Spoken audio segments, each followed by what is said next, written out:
Imagine un instant que tu te réveilles un matin et que le silence autour de toi n'est plus simplement l'absence de bruit, mais quelque chose de plus lourd, quelque chose qui a une texture, presque un poids. Tu fais du café, tu t'assieds et tu réalises que personne ne t'attend, que personne ne va frapper à ta porte, que la journée entière s'étend devant toi comme un espace immense que tu dois remplir toi-même. Ce moment-là, beaucoup de personnes le connaissent après 60 ans, et pourtant, on en parle si peu. Je suis heureux que tu sois là, aujourd'hui, avec moi, dans cet espace que nous partageons.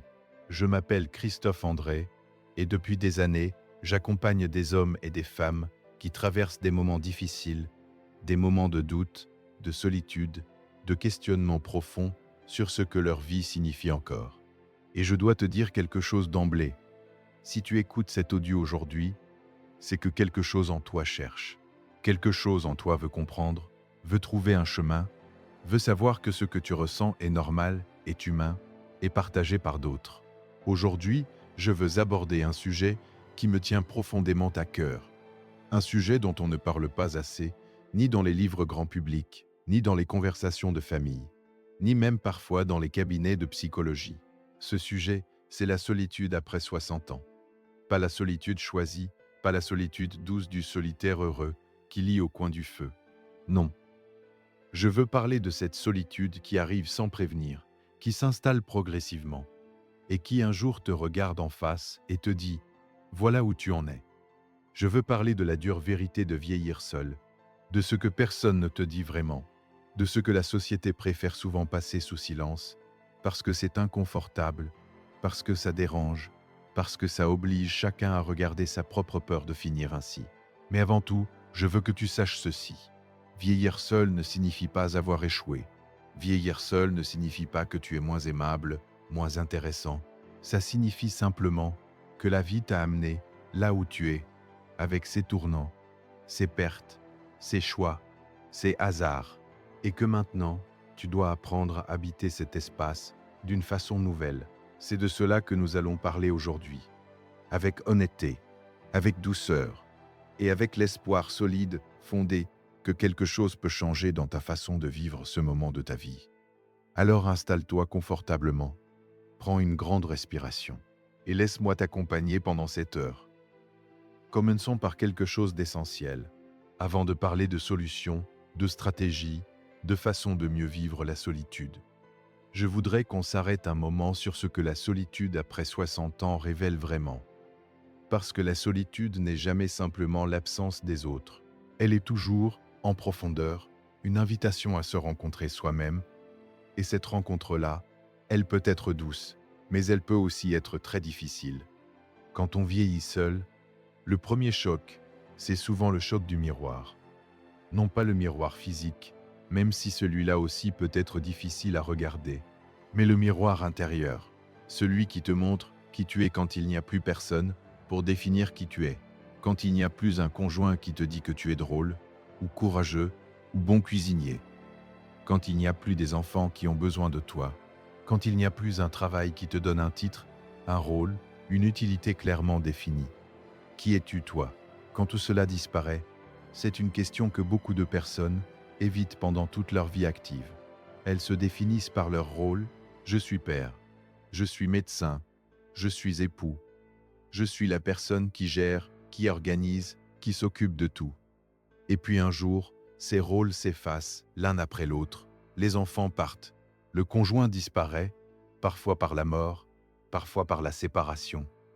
La retraite arrive, et là, dans ce vide soudain, la question surgit avec une force qu'on n'attendait pas.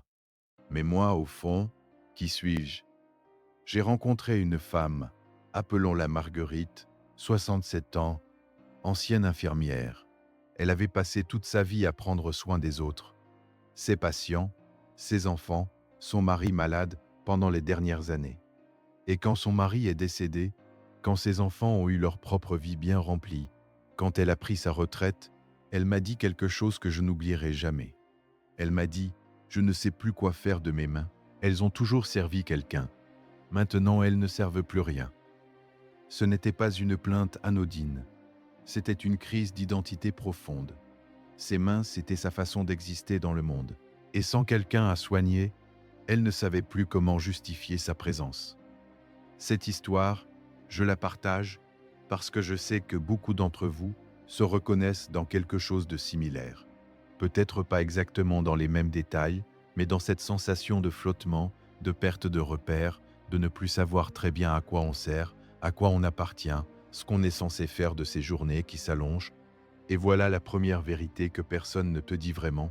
La solitude après 60 ans n'est pas d'abord un problème social, c'est d'abord un problème identitaire. Avant de chercher des activités, des clubs, des rencontres, avant de remplir ton agenda, il faut d'abord comprendre qui tu es devenu et qui tu veux être dans cette nouvelle phase de ta vie. Parce que si tu essaies de fuir la solitude sans avoir d'abord fait cette rencontre avec toi-même, tu risques de courir après des choses qui ne te nourrissent pas vraiment. Tu vas t'agiter, t'occuper, multiplier les activités et rentrer chez toi le soir avec exactement le même vide qu'avant. Parce que le vide n'est pas dehors, le vide est à l'intérieur. Et lui seul mérite qu'on s'y attarde. Alors comment fait-on cette rencontre avec soi-même? Comment apprend-on à se connaître, peut-être pour la première fois vraiment, à 60 ans passés? Je crois que ça commence par un geste simple, mais courageux. S'asseoir avec le silence. Pas le fuir. Ne pas allumer la télévision dès qu'on rentre. Ne pas chercher immédiatement à appeler quelqu'un pour ne pas être seul avec ses pensées. Mais s'asseoir, vraiment, et laisser les pensées venir. Les regarder passer comme on regarde, passer des nuages, sans s'y accrocher, sans les juger, mais sans les fuir non plus. C'est ce que les pratiques de pleine conscience nous enseignent depuis des années. Et je sais que certains d'entre vous ont peut-être une résistance à ce mot, pleine conscience, méditation, ça peut sembler trop moderne, trop ésotérique pour certains. Mais ce que je vous propose n'est pas une technique exotique, c'est simplement l'art d'être présent à ce qui est. D'accepter que ce moment-là, ce moment de silence, ce moment de solitude, fait partie de la vie, et qu'il peut être habité avec dignité. Il y a quelque chose de profondément humain dans la capacité à rester avec soi-même. Les grandes traditions philosophiques et spirituelles du monde entier l'ont reconnu. Les stoïciens parlaient de la retraite intérieure. Les moines bouddhistes cultivaient la solitude comme un chemin vers la clarté. Les mystiques chrétiens cherchaient Dieu dans le silence. Pas parce que la solitude est agréable en soi, mais parce qu'elle est le lieu où l'on peut enfin entendre ce que la vie normale, bruyante, agitée, nous empêche d'entendre. Et toi, qu'est-ce que tu entends quand tu fais silence? Peut-être de la peur, peut-être de la colère aussi. Peut-être une voix qui dit « j'aurais dû faire les choses différemment, j'aurais dû rester avec cette personne, j'aurais dû partir plus tôt, j'aurais dû prendre soin de mes amitiés, j'aurais dû, ce j'aurais dû est l'un des poisons les plus puissants de la vieillesse solitaire.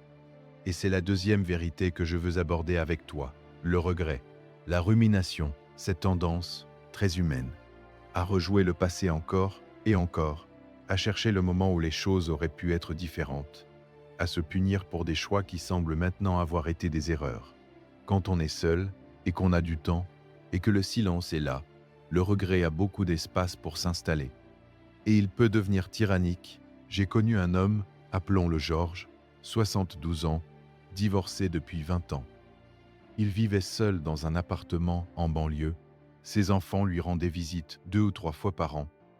Il passait ses journées à lire, à regarder la télévision et surtout à repenser à son mariage, à se demander ce qu'il aurait pu faire différemment pour que sa femme ne parte pas. Il reconstruisait des conversations dans sa tête. Il imaginait des scènes où il aurait dit les bonnes choses au bon moment. Et chaque fois qu'il sortait de ses rêveries, il se retrouvait encore plus triste, encore plus seul, encore plus convaincu qu'il avait raté quelque chose d'essentiel. Ce que Georges vivait, c'est ce que les psychologues appellent la rumination. Et la rumination est particulièrement dangereuse dans la solitude, parce qu'il n'y a personne pour l'interrompre. Quand on est entouré de gens, les interactions extérieures nous sortent naturellement de nos pensées. Mais quand on est seul, l'esprit peut tourner en rond pendant des heures, des jours, parfois des semaines. Et voici ce que j'ai appris dans mon travail clinique et dans ma propre vie. Le regret n'est utile que s'il nous enseigne quelque chose. S'il nous dit Voilà comment je veux me comporter différemment à l'avenir. Mais quand le regret ne mène nulle part, quand il tourne sur lui-même sans fin, il n'est plus un enseignement. Il est une prison. Comment sortir de cette prison? La première étape, c'est de reconnaître que tu l'as construite toi-même. Pas par mauvaise volonté, pas par masochisme, mais parce que l'esprit humain, quand il souffre, cherche souvent à comprendre pourquoi il souffre. Et cette recherche peut devenir une obsession. Comprendre le passé ne change pas le passé. Et continuer à se punir pour des erreurs passées ne répare rien. Il y a une phrase que j'aime beaucoup, que j'utilise souvent, avec mes patients. Elle est simple, presque trop simple, mais elle contient une vérité immense. La voici. Tu as fait de ton mieux avec ce que tu savais à ce moment-là. Lis-la encore une fois intérieurement. Tu as fait de ton mieux avec ce que tu savais à ce moment-là. Parce que c'est vrai. À chaque moment de ta vie, tu as pris les décisions qui te semblaient les meilleures avec les informations, les émotions, les peurs, les espoirs que tu avais à ce moment précis. Si tu avais su alors ce que tu sais maintenant, peut-être aurais-tu choisi autrement, mais tu ne savais pas. Et personne ne peut te reprocher de ne pas avoir su ce qu'il ne savait pas encore. La compassion envers soi-même, voilà quelque chose dont on parle beaucoup en psychologie moderne et dont on a besoin encore plus après 60 ans. Parce que la vie à cet âge-là est souvent marquée par des pertes, des deuils, des séparations, et si on n'apprend pas à se traiter avec la même douceur qu'on traiterait un ami cher, on risque de passer ces dernières décennies en guerre contre soi-même. Et cette guerre-là, elle est épuisante. Et elle est inutile. Si ce contenu te touche, si tu te reconnais dans ce que je partage, je t'invite à laisser un like et à t'abonner pour continuer à apprendre ensemble. Ça m'aide à continuer ce travail et à toucher d'autres personnes qui en ont besoin. Parlons maintenant d'une autre réalité difficile de la solitude après 60 ans. Une réalité que les gens autour de toi ne voient pas forcément et que toi-même tu as peut-être du mal à nommer. C'est la honte. Oui, la honte. Ce sentiment discret mais dévastateur que beaucoup de personnes âgées portent en elles. La honte d'être seul. La honte de ne pas avoir de vie sociale riche. La honte de passer le week-end sans voir personne. La honte d'appeler ses enfants trop souvent ou pas assez. La honte de ne pas être ce grand-père ou cette grand-mère entouré, heureux, rayonnant, comme dans les publicités pour les maisons de retraite. Notre société a une image très précise de ce que devrait être la vieillesse heureuse. Des cheveux blancs souriants entourés de petits-enfants. Des couples âgés qui se tiennent la main en marchant sur la plage. Des personnes actives, dynamiques, qui font du yoga et voyagent. Et si ta réalité ne ressemble pas à cette image, tu peux avoir l'impression que tu as raté quelque chose, que tu es en dehors de la norme, que quelque chose ne va pas chez toi. Mais laisse-moi te dire quelque chose d'important. Cette image est un mensonge. Pas un mensonge malveillant, mais un mensonge quand même, parce qu'elle ne montre qu'une partie de la réalité. Elle ne montre pas les millions de personnes qui vieillissent dans une solitude réelle, concrète, quotidienne. Elle ne montre pas ceux qui mangent seuls tous les soirs, qui n'ont pas reçu un appel depuis plusieurs jours, qui regardent leur téléphone en espérant un message qui ne vient pas. Ces personnes existent, elles sont nombreuses, et elles méritent d'être vues, reconnues, entendues. Pas avec pitié, avec respect. La honte de la solitude est particulièrement pernicieuse parce qu'elle nous isole encore davantage. Quand on a honte d'être seul, on n'ose pas en parler. On ne cherche pas d'aide. On prétend que tout va bien. On dit aux enfants qui appellent que tout se passe bien, que la semaine a été chargée, qu'on a plein de choses à faire. Alors qu'en réalité, on attend que quelqu'un appelle depuis 3 jours. Cette honte crée un cercle vicieux. Plus on a honte, moins on en parle. Moins on reçoit de soutien. Moins on reçoit de soutien.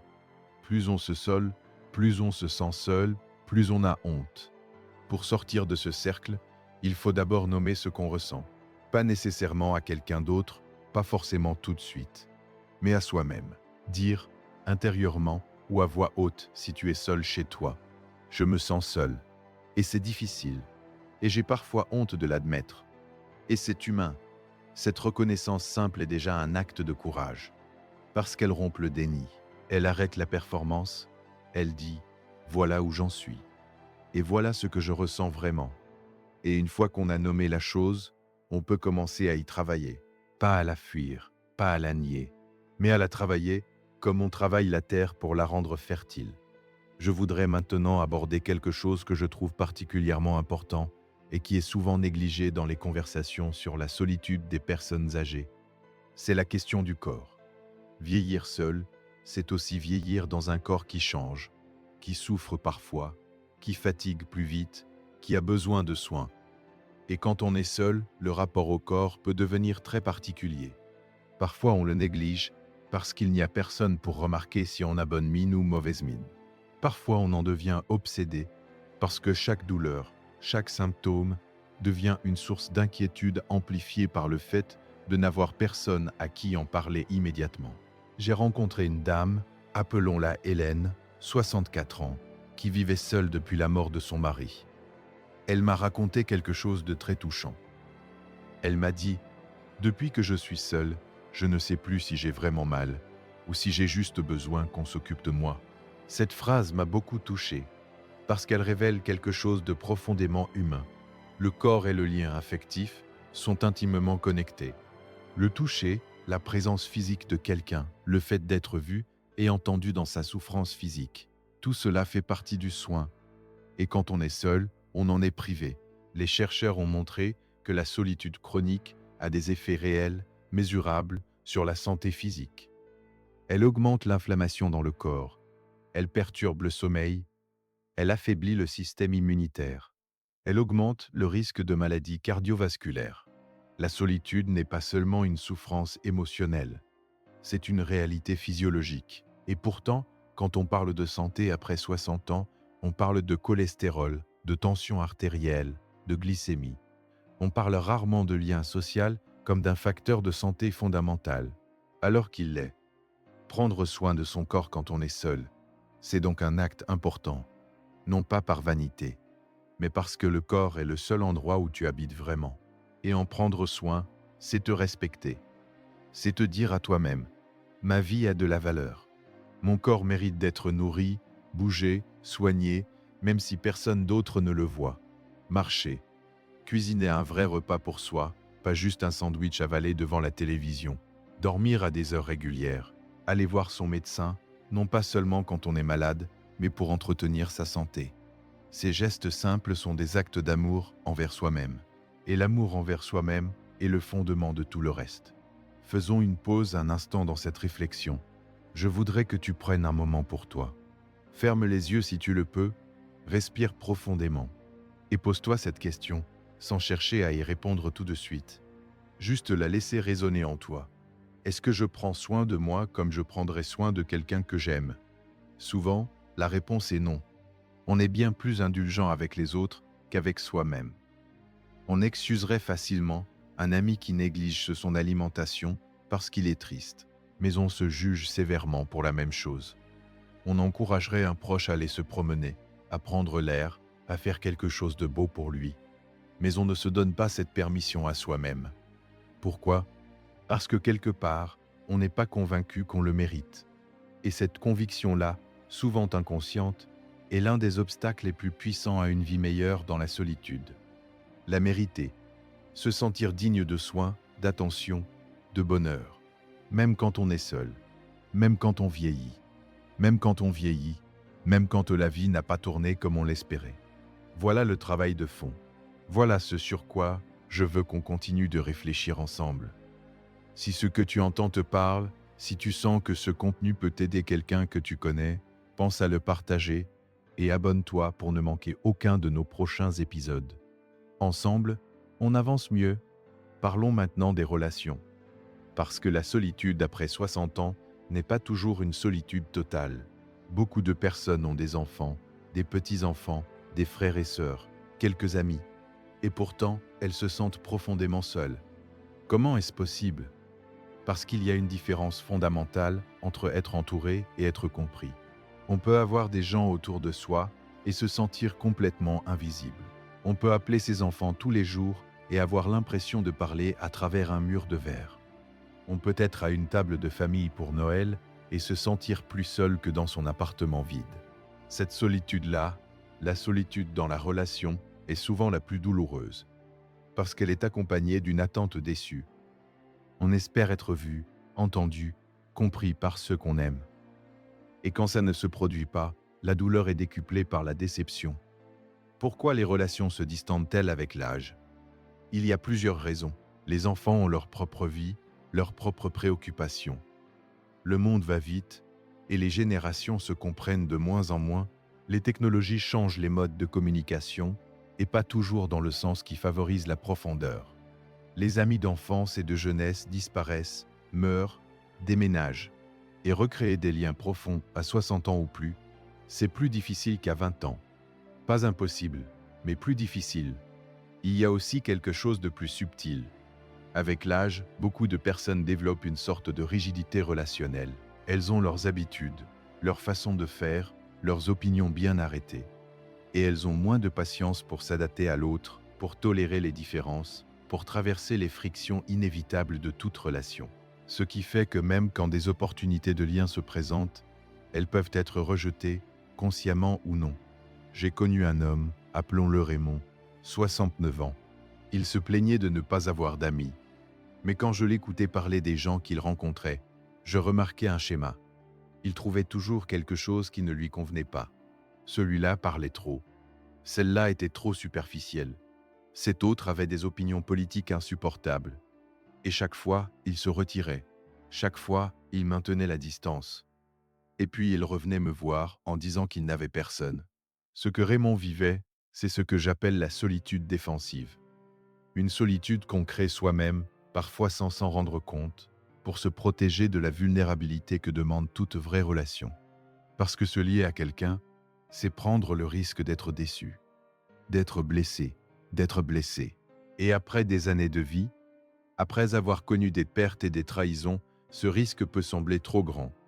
Mais voilà la paradoxe cruelle, en se protégeant de la douleur potentielle de la relation, on s'inflige la douleur certaine de la solitude. Alors que faire? Comment s'ouvrir à nouveau quand on a été blessé?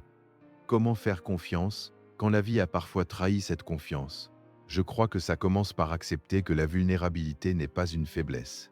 C'est en réalité la condition de toute connexion humaine authentique. On ne peut pas vraiment se lier à quelqu'un sans se montrer tel qu'on est. Et se montrer tel qu'on est, avec ses doutes, ses peurs, ses manques, ses courageux. C'est même l'acte le plus courageux qu'on puisse faire. Il y a une chercheuse américaine, Brené Brown, qui a consacré une grande partie de sa carrière à étudier la vulnérabilité. Et elle dit quelque chose de magnifique. La vulnérabilité est le berceau de la connexion, de la créativité, de l'appartenance et de l'amour. Sans vulnérabilité, pas de vraie relation. Sans vraie relation, pas de vraie vie. Et même si cette idée peut faire peur, même si s'ouvrir à nouveau, après des années de fermeture, peut sembler impossible, je veux te dire que c'est faisable. Pas d'un coup, pas du jour au lendemain, mais par petits pas, par petites ouvertures. Peut-être que ça commence par sourire à un voisin qu'on croisait sans le regarder. Peut-être que ça commence par accepter une invitation qu'on aurait normalement déclinée. Peut-être que ça commence par appeler quelqu'un qu'on n'a pas contacté depuis longtemps, sans raison particulière, juste pour dire bonjour, juste pour dire je pensais à toi. Ces petits gestes semblent insignifiants, mais ils sont les graines de quelque chose de plus grand. Ils disent au monde, je suis là, je suis prêt à me lier. Et le monde souvent répond, continuons notre exploration. Je voudrais maintenant parler d'un aspect de la solitude après 60 ans qui est rarement abordé franchement. C'est la question du sens de la vie, de ce pourquoi on se lève le matin. Viktor Frankl, psychiatre autrichien qui a survécu au camp de concentration nazi, a écrit une chose qui m'a marqué profondément. Il a dit « Celui qui a un pourquoi peut supporter presque n'importe quel comment ». Autrement dit, si on sait pourquoi on vit, si on a un sens, un but, une raison d'être, on peut traverser à peu près n'importe quelle difficulté. Mais qu'est-ce qui donne du sens après 60 ans, quand les rôles traditionnels s'effacent, quand on ne travaille plus, quand les enfants sont grands, quand le corps ne permet plus toutes les activités qu'on aimait? Où trouve-t-on le sens? C'est une question que beaucoup de personnes âgées se posent, souvent dans le silence de leur solitude, sans vraiment oser la formuler à voix haute. Parce qu'elle peut sembler effrayante, parce qu'elle touche à des questions existentielles profondes, parce qu'elle oblige à regarder en face la finitude de la vie. Et pourtant, c'est une question vitale, littéralement vitale. Les études montrent que les personnes qui ont un sentiment fort de sens et de but dans leur vie vivent plus longtemps, en meilleure santé, avec moins de dépression et d'anxiété. Le sens n'est pas un luxe, c'est un besoin fondamental. Alors comment le trouver, ce sens? À cet âge de la vie, je crois qu'il faut d'abord abandonner l'idée que le sens doit être grand, spectaculaire, visible. On pense souvent que le sens vient de grandes actions, de projections importantes. Et si on n'a plus la santé ou l'énergie pour ces grandes actions, on peut avoir l'impression que le sens nous échappe. Mais le sens peut être très petit.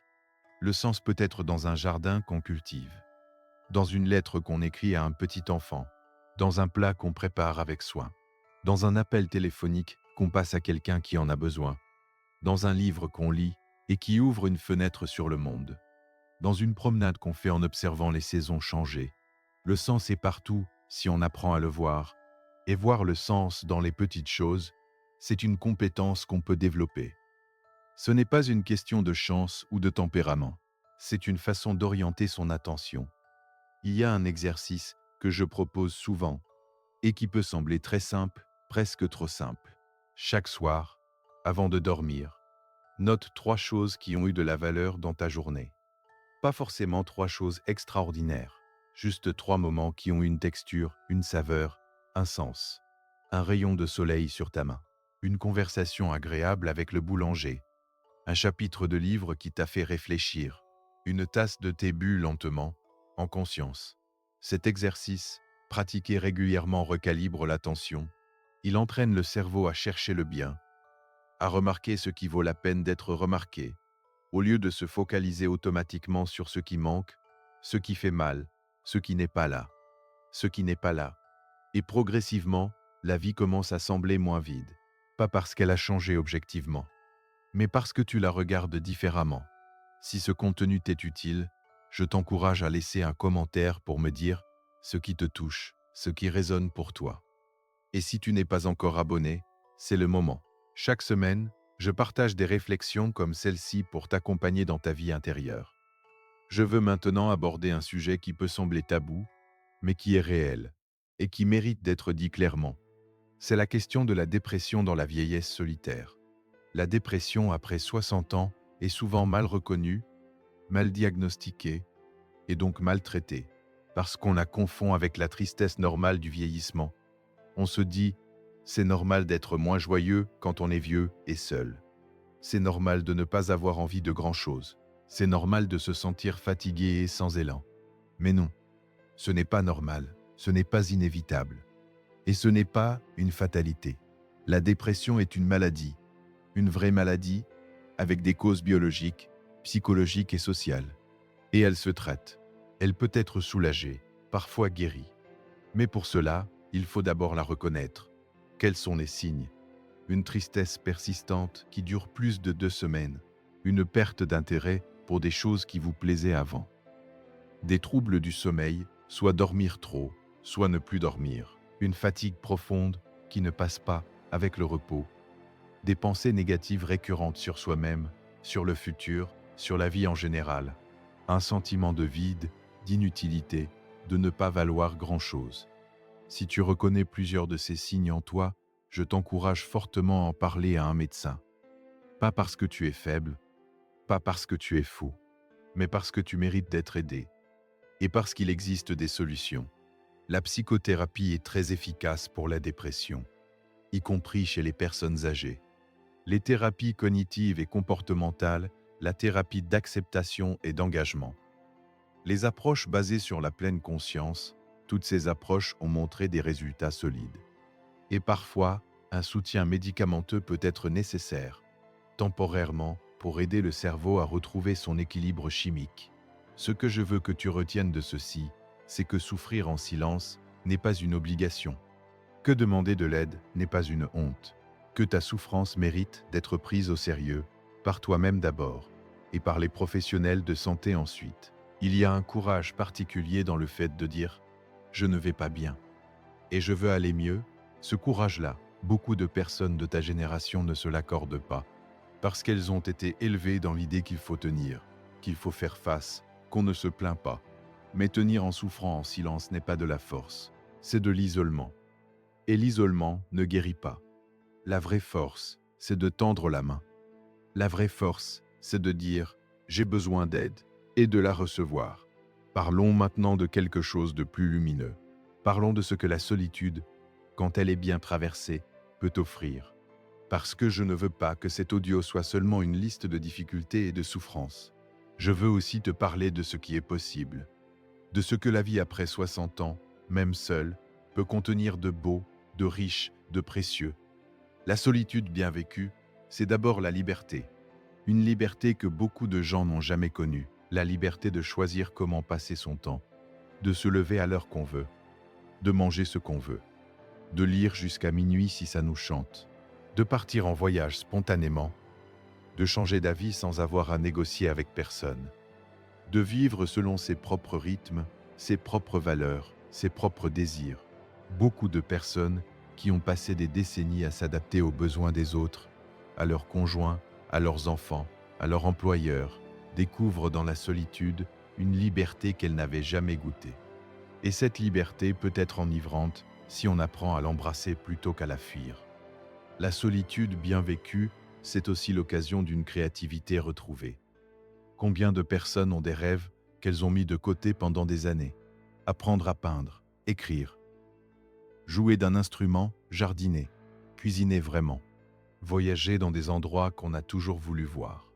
Lire tous ces livres qui attendent depuis des années sur l'étagère. À 60 ans, à 70 ans, à 80 ans, il n'est pas trop tard. Je le dis avec conviction, parce que j'en ai vu des exemples magnifiques. Des personnes qui ont commencé à peindre à 65 ans et qui ont produit des œuvres d'une beauté saisissante.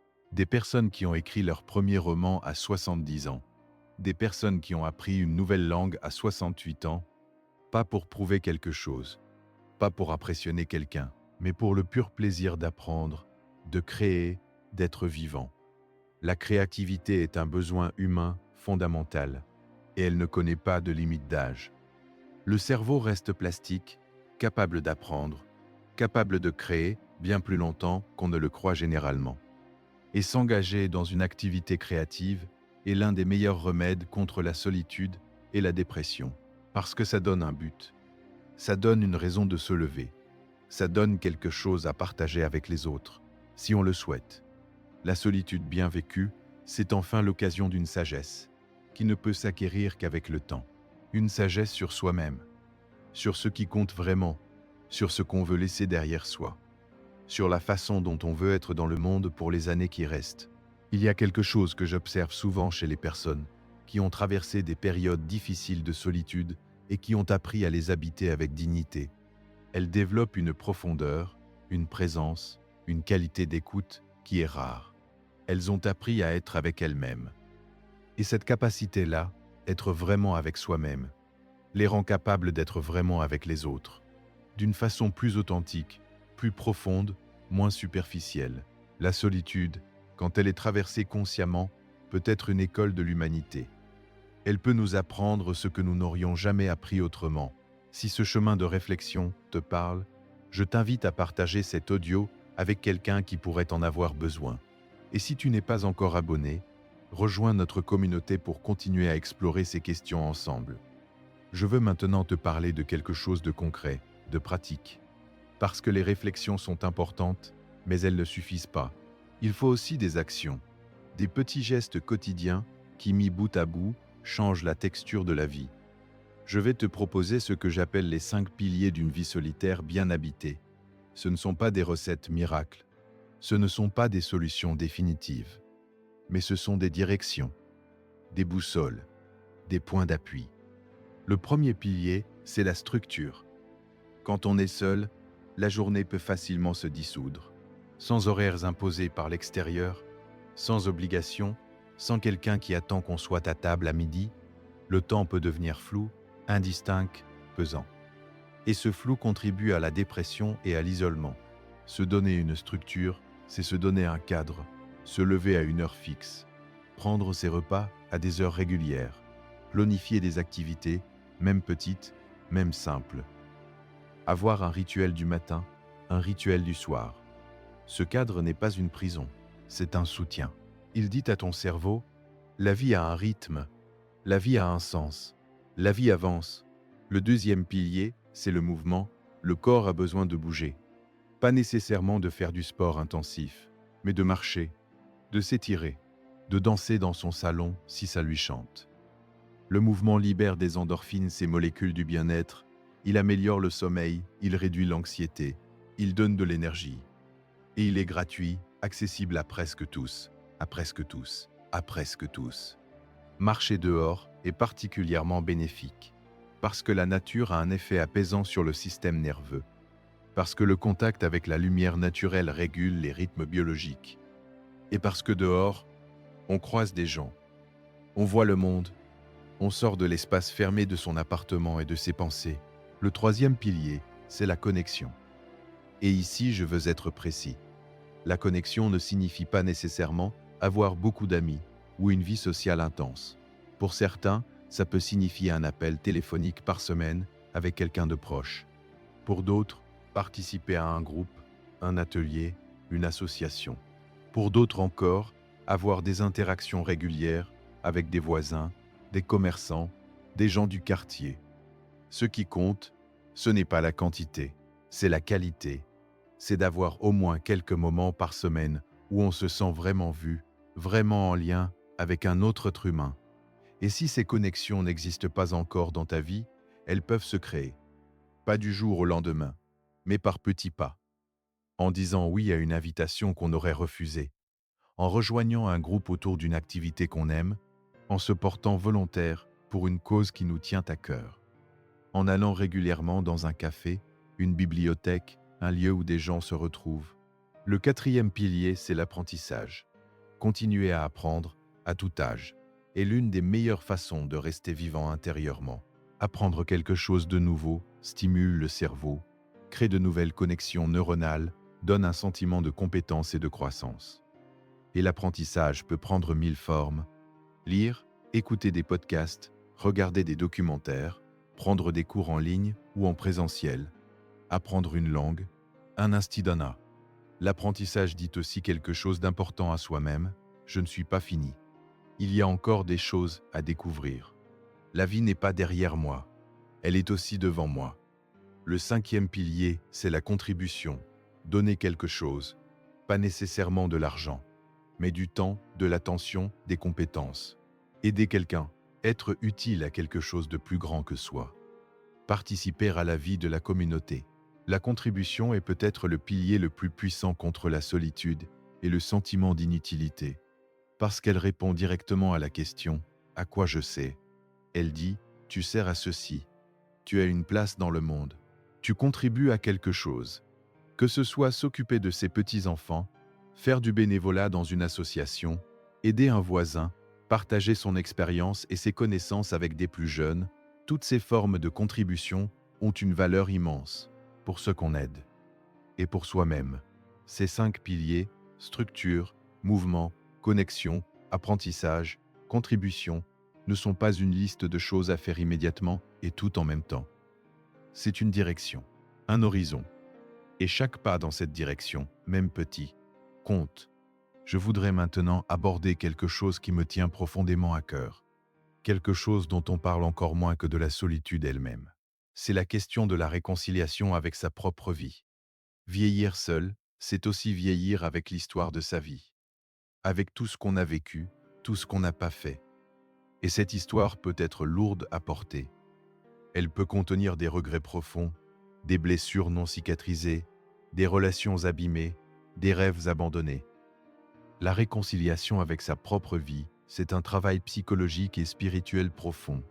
C'est apprendre à regarder sa vie dans son ensemble, avec ses ombres et ses lumières, et à lui dire « oui, oui, c'est ma vie. Oui, elle n'est pas parfaite. Oui, il y a des choses que je regrette. Mais c'est ma vie. Et elle a de la valeur. Et je suis prêt à l'habiter jusqu'au bout. » Ce que le psychologue Erik Erikson appelait l'intégrité de l'ego, c'est exactement cela. La capacité dans les dernières phases de la vie, à regarder son existence avec un sentiment de complétude, d'acceptation, de sens. Et il opposait cette intégrité au désespoir, le sentiment que la vie a été gaspillée, qu'il est trop tard pour changer quoi que ce soit, que tout est perdu. La réconciliation ne signifie pas nier la douleur. Elle ne signifie pas prétendre que tout était bien alors que ce n'était pas le cas.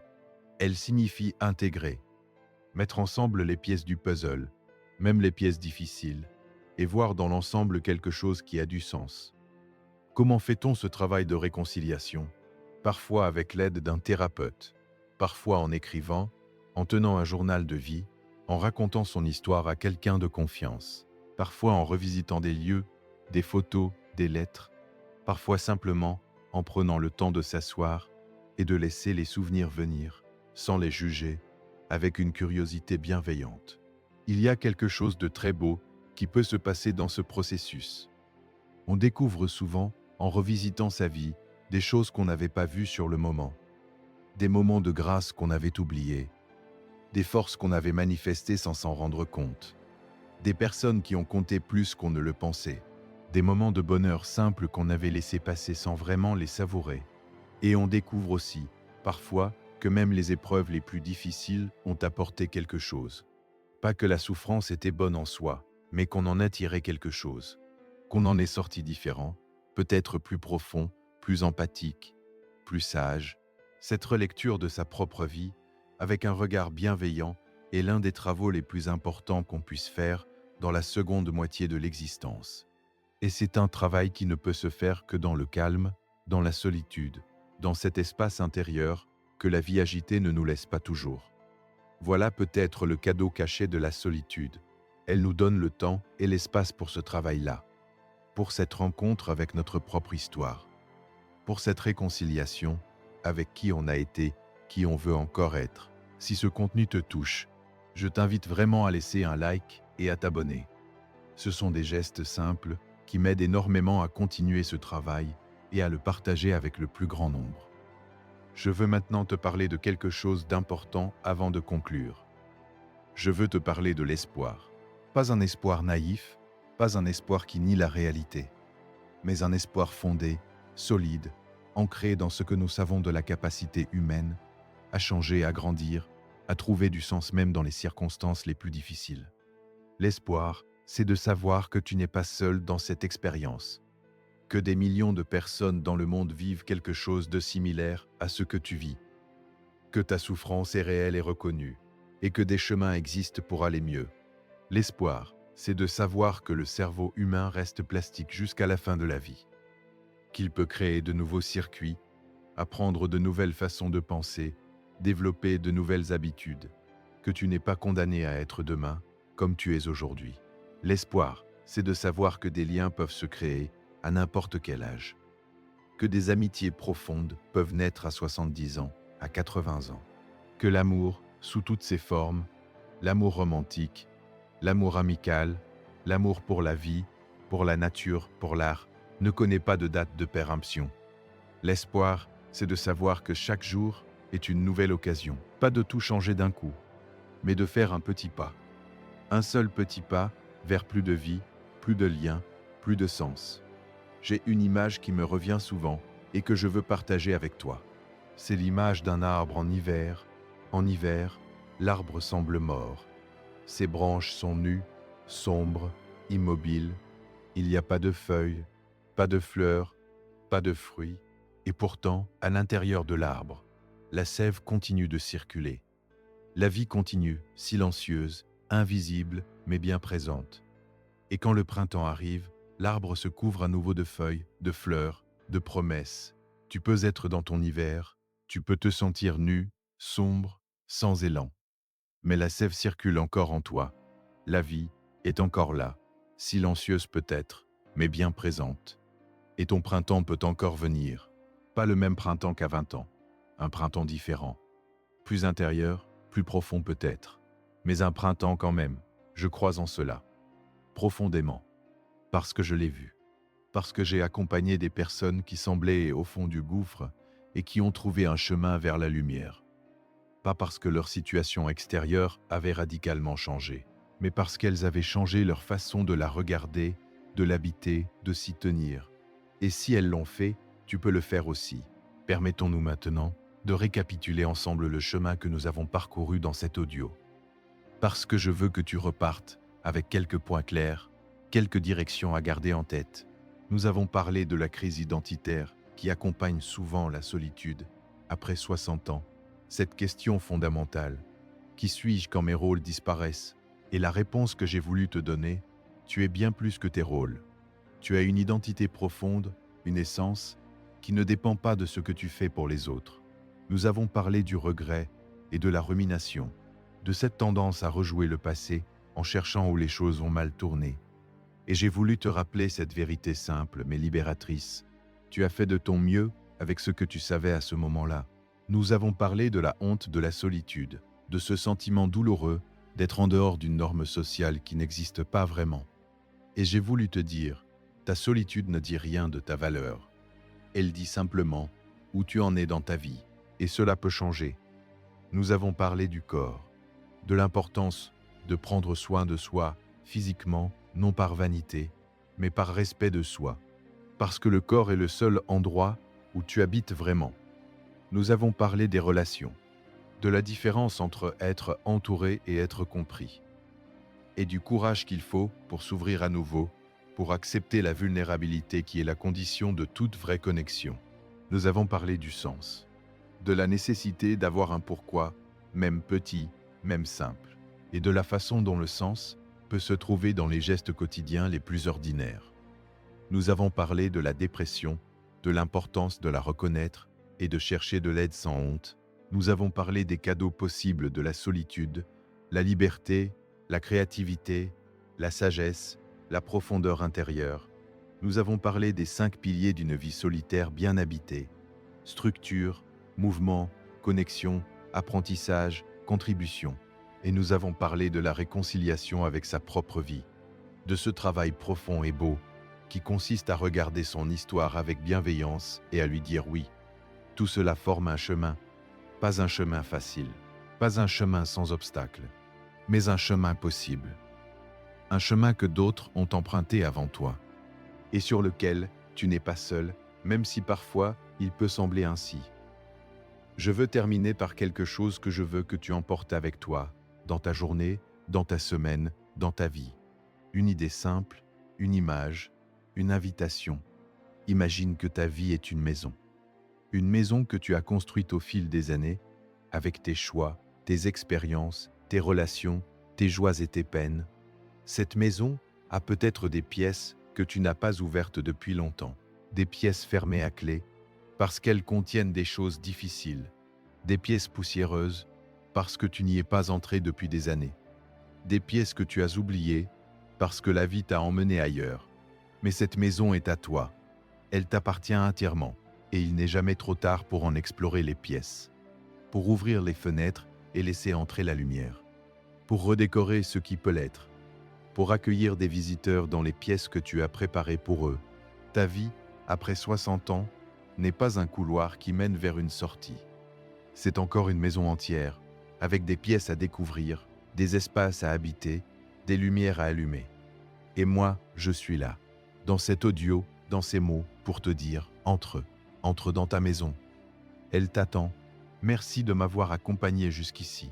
Merci pour le temps que tu m'as accordé, pour l'attention que tu as portée à ces mots, pour la confiance que tu m'as faite en m'écoutant jusqu'au bout. Ce n'est pas rien, et je ne le prends pas à la légère. Si cet audio t'a été utile, si quelque chose en toi a bougé, si une idée t'a touché, si une phrase t'a donné envie de faire les choses différemment, alors je t'invite à le partager avec quelqu'un qui pourrait en avoir besoin. Un ami, un parent, un voisin, quelqu'un que tu sais seul et qui mérite d'entendre que sa solitude peut être traversée, peut être habitée autrement, peut même devenir un espace de croissance et de découverte. Et si tu n'es pas encore abonné, c'est le moment de le faire. Chaque semaine, je reviens avec de nouvelles réflexions, de nouveaux accompagnements, de nouvelles façons d'explorer la vie intérieure et de mieux habiter sa propre existence. Prends soin de toi, avec douceur, avec patience, avec la conviction que tu mérites une vie belle, même imparfaite, même solitaire par moments, mais belle quand même. On se retrouve dans le prochain épisode.